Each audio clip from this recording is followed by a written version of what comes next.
F-27 फोकर त्यारे को यहाँ पर ग्राउंड किया गया है PIA को, और किस मकसद के लिए? मकसद ये है कि जो लाहौर चित्राल है उसके टूरिज्म को प्रमोट किया जाए। अमीर अली साहब भी हमारे साथ, उनसे पूछेंगे कि कब ये फोकर त्यारा यहाँ पर ग्राउंड किया गया है और यहाँ पर अब टूरिस्ट कितने आ रहे हैं। तो अमीर अली साहब, सबसे पहले हमें बताइएगा इस F-27 फोकर त्यारे के बारे में।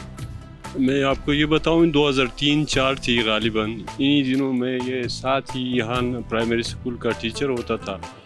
तो 11 बज रहे थे, तो क्लास के अंदर पढ़ाई कर रहा था। तो हम ये जहाज़ जब आते हैं और जाते हैं कि सारी हमें पता होता है कि ये किस अंदाज पे आता है फिर जाता है। तो जूनी ये लैंड किए तो बड़ी सख्त आवाज़ आई इसकी, तो इस पर बच्चों ने चीख मारी कि उस्ताद जी कोई जहाज़ को हादसा हुआ। मैं बाहर आके जब देख ली तो ये ग्राउंड से बिल्कुल मेरे सामने लुढ़कते हुए आ गए। सामने हमारे गाँव के औरतें कुछ जो है मवेशी वगैरह इधर रखे थे, वो भी भाग गई। तो शुक्र ये है कि ये बिल्कुल सेफ अंदाज से ये अपने एक जगह में कायम हुआ। शहजादा सिराजुल मुल्क साहब जो है जी, तो इस जहाज़ से ये जब से जहाज़ में सफ़र कर रहा हूँ, 82 से मैं सफ़र कर रहा हूँ। अच्छा। तो ये हमारे चित्राल के लिए बहुत खिदमत की थी। अच्छा। तो हमारा ये बहादुर सपूत ने इसको इसी अंदाज में अच्छे अंदाज अच्छा, में यहाँ पर डिस्प्ले कर दिया कि सबसे ज्यादा चित्राल में सबसे पहला यही फोकर त्यारा था जिसने लैंड भी की और फ्लाई भी की। तो शहजादा सिराजुल मुल्क साहब की ये मोहब्बत है अपने इस सकाफती विरसे से, क्योंकि ये F-27 PIA का ये फोकर वो त्यारा है जिसने सबसे पहले चित्राल में लैंड और फ्लाई की, और उसके बाद उन्होंने इसको अपने रेस्टोरेंट में सजा लिया है इस विरसे को भी, ताकि टूरिस्ट जो थ्रू आउट चित्राल का रुख करते हैं यहाँ पर आएँ, इसको देखें, यहाँ पर सेल्फी बनाएं। आप हमारे साथ एक्सप्लोर कर रहे हैं हम समर को, बेशुमार टूरिस्ट यहाँ पर पहुँचे हुए हैं इस खूबसूरत वादी में, उनसे ही बात करेंगे।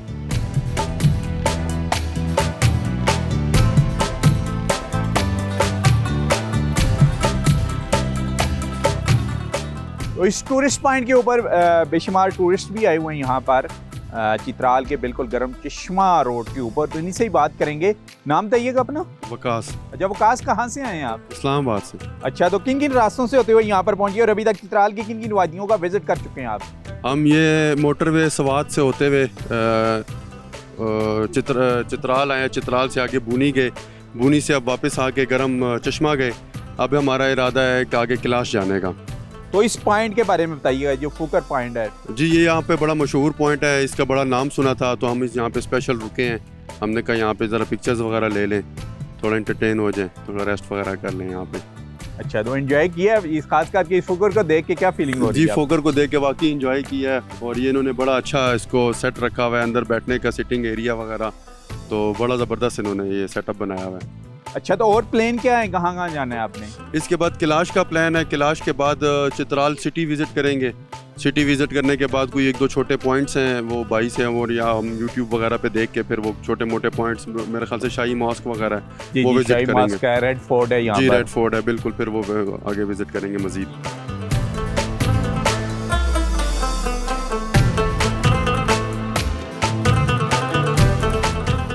मैंने वैसे ऑलरेडी भी एक विज़िट किया हुआ था, तो मेरे कुछ दोस्त थे, तो इनको मैंने कहा कि हम कोई ऐसी जगह पे जाते हैं जो हमारी ऐसे जहाँ पे एक सुकून हो, जहाँ पे सिग्नल कॉल और इन चीज़ों से दूर हो के ना हम बिल्कुल एक डिफरेंट। वो कौन सी जगह थी चित्राल की? हाँ, वो मैं आपको बताता हूँ। तो जब हम लोग कुराख गए, कुराख में सबसे पहली चीज़ कि वहाँ इतना सुकून था कि जिस तरह हम किसी भी शहर में, और जब सुबह बिल्कुल अर्ली मॉर्निंग उठें तो वो परिंदों की आवाज़ें आ रही होती, वो कुराख में आपको दिन के 2 बजे भी वो चीज़ें फ़ील होती हैं, इतना सुकून।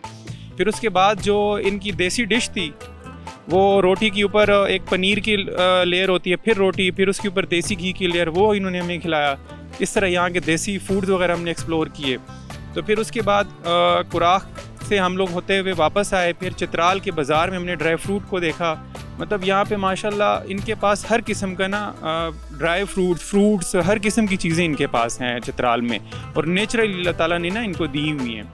फिर उसके बाद हम लोग गरम चश्मा में गए, तो गरम चश्मा में जो नेचुरली हॉट वाटर से जो इन्होंने पूल बनाया हुआ है, वो हमने उसको एंजॉय किया, वहाँ पे स्टे किया। सुकून नेक्स्ट लेवल का सुकून है। अब हमारा ये इरादा है कि हमने जाना था बेसिकली चित्राल, ये इधर कैलाश आना था, लेकिन क्योंकि इस जगह का हमने काफ़ी सुना हुआ था, ये फोकर रेस्टोरेंट का, तो यहाँ आए और यहाँ आके हमें बड़ा अच्छा लग रहा है।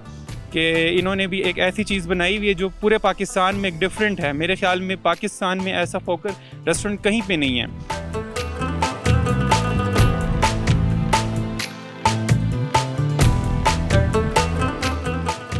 जी एक चेरी के बाग में हैं, जैसे कि गिलगित बल्तिस्तान की जो चेरी है आपके पाकिस्तान भर के जो बाज़ार हैं वहाँ तक भी जा रही है। उसके बाद यहाँ चित्राल, अभी हम लोअर चित्राल में, तो लोअर चित्राल में भी चेरी के बेशुमार बागात हैं। बताइएगा इस चेरी के दरख्त की अभी एज कितनी है? सर इसका एज तकरीबन 10 साल की 11 साल हो गया उसका। और कब ये देना शुरू कर देता है फल, कितने साल बाद? सर इसका मुख्तलिफ हो सकता है, एक तो वो जंगली होता है सर, जंगली का वो बाद में हम कलम लगाते हैं, कलम लगा के ओरिजिनल पे कलम लगा के फिर वो अब साल कोई 1.5 या 2 साल में बस फल देना शुरू करता है। और ये कलम वाला है? जी सर ये कलम वाला होगा। जायका अच्छा है। और कितने एक बागात हैं जी? सबसे ज़्यादा चित्राल में कहाँ चेरी पैदा हो रही है? सबसे ज़्यादा सर अपर चित्राल में, बुनी में बहुत ज़्यादा है, और ये गर्म चश्मे की साइड पे शगोर में है। और चेरी कहाँ कहाँ जाती है चित्राल की? चेरी चित्राल के बाजार में मिलता है सर, बाहर की सब्जी की दुकान में मिलता है वो। यानी पाकिस्तान भर के मुख्तलिफ शहरों में टूरिस्ट जाते हैं। जी जी sir. Thank you very much जी, आप हमारे साथ ही रहें। ये हमने कहा क्योंकि चेरी का मौसम है इस वक्त और चित्राल में भी अच्छी खासी इसकी पैदावार हो रही है, तो एज ए सौगात आप चित्राल के बाजार से अपने साथ लेके जा भी सकते हैं। आप हमारे साथ रहें।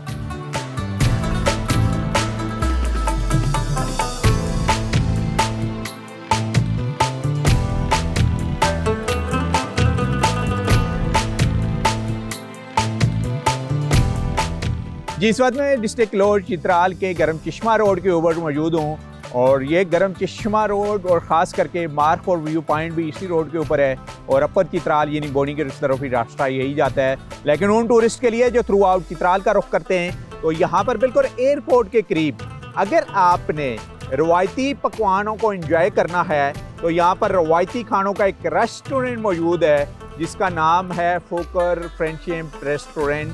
रवायती पकवानों की बात करते हैं तो हमारे साथ यहाँ पर शेफ मौजूद हैं, इनसे बात करेंगे। जी नाम बताइएगा अपना? सर मेरा नाम है सैफुद्दीन और मेरा ताल्लुक चित्राल से है। अच्छा चित्राल से, तो बताइएगा चित्राल का सूप। जी सर।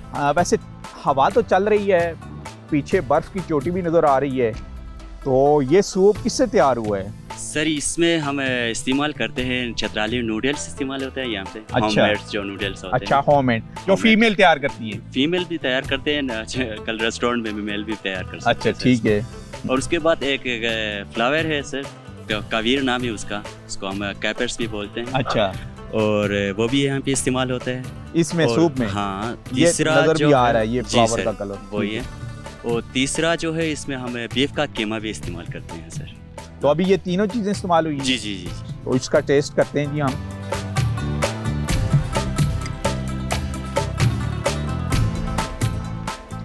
माशाल्लाह जी, जैसे कि इन्होंने बीफ का कहा है, उसका जायका और नूडल्स का, और बड़ा टेस्टी नज़र आ रहा है और थोड़ा सा मुनफरिद भी है। जब हम बात करते हैं रवायती पकवान की, तो एक डिश हमारे सामने मौजूद है और मुझे लग रहा है कि देसी घी भी इसमें यूज़ हुआ है।